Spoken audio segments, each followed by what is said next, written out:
Hey guys, welcome to the Liberal Hive Mind, a channel solely focused on exposing the abundant hypocrisy of the left. You know the saying, if you can't beat 'em, join 'em. And after the last 2.5 years of disappointment, I think it's time to be flexible. Don't really have a choice. You can't change the world overnight. You certainly can't change the law overnight, especially not on a state-by-state basis. We've seen wins in Florida and Georgia, but what are the chances you see it in Pennsylvania and Arizona? The chances honestly are slim to none. And so you gotta remain flexible. I think the biggest revelation after the 2022 midterms was that going forward, something has to change. To continue doing the same thing over and over again, expecting different results, is going to lead to disappointment and possible insanity. And so a lot of people, including myself, said it's time for a strategy change. Well, it seems as though Donald Trump has been listening, and he's revealing the path forward, his plan for 2024. If you can't beat them, join them. If Democrats are playing a game, well then very simply you have to play it. And so the strategy going forward seems to be embracing mail-in balloting, and of course ballot harvesting where it's legal. It seems like most strategists are on board, the RNC's on board, now Donald Trump's on board, and so a strategy to take back power from Sleepy Joe and the criminals that surround him is being formed, and there's a battle plan moving forward. Let me update you guys on what's going on, let's talk about it, let's look at some polling data as well, and in general, let's talk about the dynamic right now, strategy, what to embrace and what to avoid. We got some stuff to get into, so let's roll the tape. Alright folks, take a look at the headline. Donald Trump is changing his tune on mail-in voting, telling supporters, quote, "It's our path forward." After years of denouncing casting ballots in the mail for early voting, former President Donald Trump appears to have changed his opinion on the practice. Advisors for Trump shared with the Wall Street Journal that the former president is still critical of several early voting practices. However, his campaign is mounting an effort to pursue such votes nonetheless. The decision comes as the advisor says that Democrats have excelled at early voting in recent elections, leading Trump's team to study state laws concerning absentee and mail-in voting to receive a better turnout in future elections. And I think this has to be the strategy moving forward. I mean, two things can be true at once. You know, I don't think Donald Trump is denouncing previous statements. I think the idea of mass early voting is frankly stupid. I think ballot harvesting, same thing. I think most Republicans maintain the same stance that absentee ballots should be for very specific use cases. But at the end of the day, right now, Republicans have their backs against a wall, continue taking the high road, so to speak, and denouncing the system, denouncing and attacking certain laws and practices that particular states have employed and embraced, and continue losing,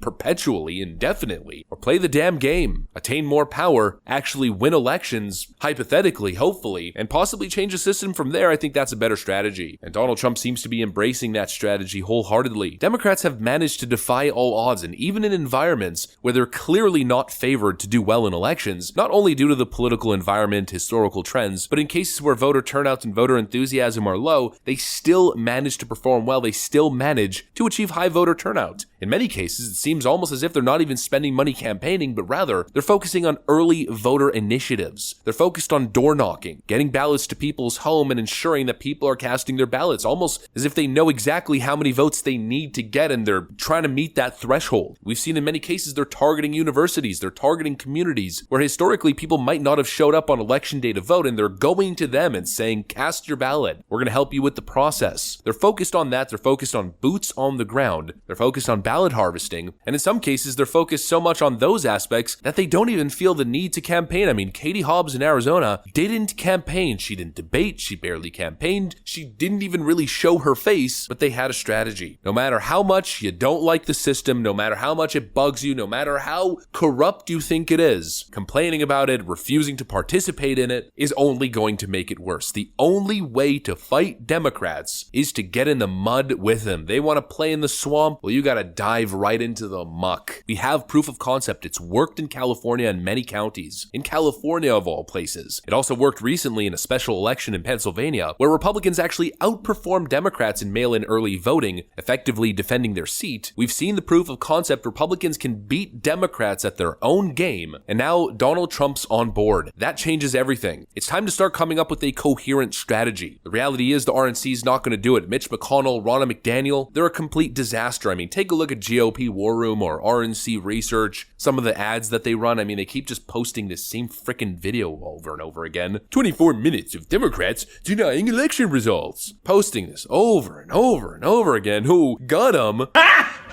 Got him! Got him!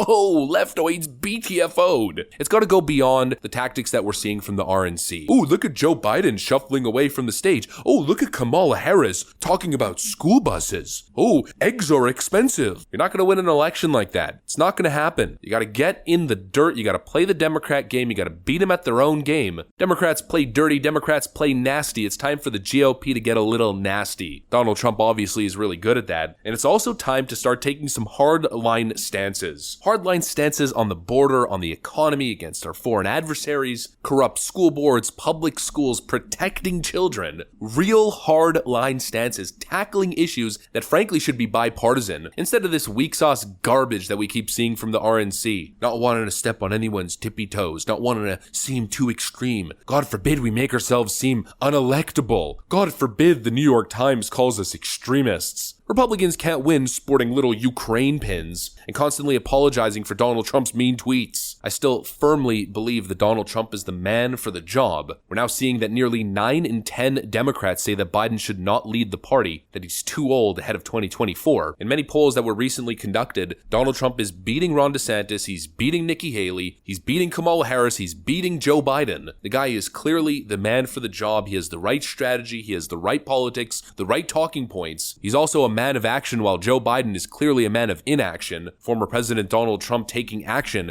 after Ohio train disaster, as the Biden administration continues to sit on their own hands. As Joe Biden probably continues to be on vacation in Delaware or some nonsense like that, Donald Trump continues to take action. And so it's time to formulate a plan and come together. If not, you are playing into their strategy. They want to divide and conquer, and you can tell that's exactly what they're trying to do. Recently in the headlines, people are talking about George Soros endorsing Ron DeSantis. This clip right over here. 2024 is that Trump and Governor DeSantis of Florida will slug it out for the Republican nomination.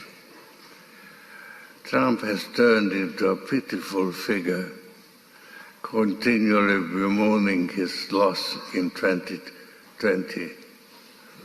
Big Republican donors are abandoning him in droves. DeSantis is shrewd, ruthless, and ambitious.